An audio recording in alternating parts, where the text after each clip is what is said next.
Hi అండి, welcome to our channel. అందరికీ ముందుగా శ్రావణ మాసం శుభాకాంక్షలు.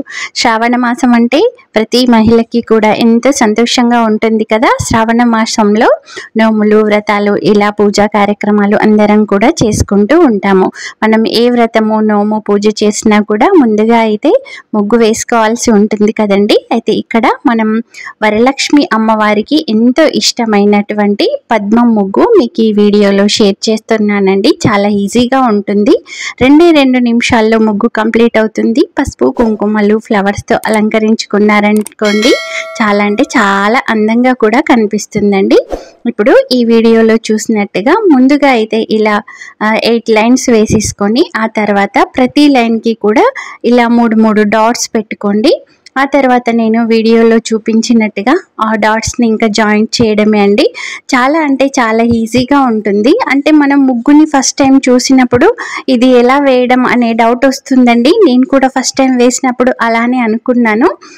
1-2 సార్లు పేపర్ పైన వేసానండి. పెన్సిల్తో, పెన్నుతో అలా ట్రై చేశాక ఇలా మనం పీఠం పైన వేసుకున్నాం అనుకోండి, ఈజీగా ఉంటుంది. అంటే ఇవన్నీ డాట్స్ని కలుపుకుంటూ వేసుకోవడం కదా, అందుకోసమని ఫస్ట్ టైం మీరు ఒకసారి పేపర్ పైన వేసుకోండి. ఆ తర్వాత పీఠం పైన వేసుకోవచ్చు. ఇంకా మనకి వరలక్ష్మి వ్రతం కూడా దగ్గరలోనే ఉంది కదండి. వరలక్ష్మి అమ్మవారి శారీ డ్రాపింగ్ వీడియోను కూడా నేను ప్రిపేర్ చేస్తున్నానండి. మీకు త్వరలోనే ఆ వీడియోను కూడా అప్లోడ్ చేస్తాను. అలానే మనం కలశ స్థాపన ఎలా చేసుకోవాలి, వరలక్ష్మి అమ్మవారి వ్రతానికి మనకి కావాల్సినటువంటి పూజా సామాగ్రి, ఆ వీడియోలన్నీ కూడా మీకు ఇప్పుడు షేర్ చేయనున్నానండి. ఇదే అండి పద్మం ముగ్గు. చిటికెలో అయిపోయింది కదా, 2 నిమిషాల్లో ఇంకా మనకి పద్మం ముగ్గు అయితే కంప్లీట్ అయ్యింది.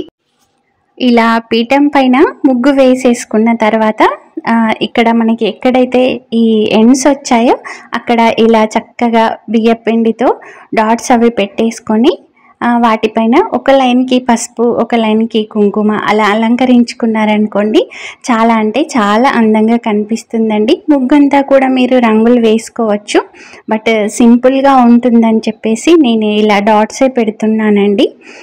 ఎప్పుడైనా కూడా మనం పీఠానికి పసుపు రాసిన తర్వాత ఇలా ముగ్గు వేసుకోవాలండి. మీకు వీడియోలో క్లియర్గా కనిపిస్తుందని చెప్పేసి నేను పీఠం పైన పసుపు ఏమి రాయలేదు. ఇంకా మామూలుగా పెయింట్ వేసిన పీఠమేనండి. ఆ పీఠం పైన మీకు ఇలా షేర్ చేస్తున్నాను. చూసారు కదా, ఇలా పసుపు కుంకుమలతో అలంకరించినాక ఈ పద్మం ముగ్గు అనేది ఇంకా అందంగా కనిపిస్తుందండి. నేను ఎప్పుడు కూడా పూజలకి, వ్రతాలకి ఇలా పద్మం ముగ్గే వేసుకుంటాను ఖచ్చితంగా. మన దగ్గర పూలు కనుక ఉంటే ఈ ముగ్గు అంతటిని కూడా పూలతో అలంకరించుకోండి. ఇంకా చాలా అంటే చాలా సూపర్బ్గా ఉంటుందండి.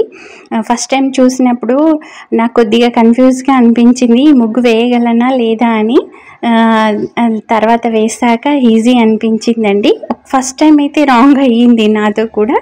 ఆ తర్వాత నెక్స్ట్ టైం వేసానండి. కొంచెం ఎక్కడ మిస్టేక్ జరిగిందో చూసుకొని ఆ తర్వాత వేసాను. చాలా చక్కగా వచ్చింది. ఆ తర్వాత ఎప్పుడు కూడా పీఠం పైన నేను ఇలా అమ్మవారికి ఇష్టమైనటువంటి పద్మ ముగ్గే వేస్తాను. మీరు కూడా ఈ వరలక్ష్మి వ్రతానికి చక్కగా పీఠం పైన పద్మం ముగ్గు వేసేసి ఆ తర్వాత కలశ స్థాపన చేసుకొని లక్ష్మీ అమ్మవారిని నిండు మనసుతో ఆహ్వానించండి. మీకైతే ఈ వీడియో ఉపయోగపడుతుందని అనుకుంటున్నానండి. వీడియో నచ్చితే లైక్ చేయండి, షేర్ చేయండి. నా ఛానల్ని తప్పకుండా సబ్స్క్రైబ్ చేసుకోండి. Thanks for watching. అందరికీ మరొకసారి వరలక్ష్మి వ్రతం శుభాకాంక్షలు.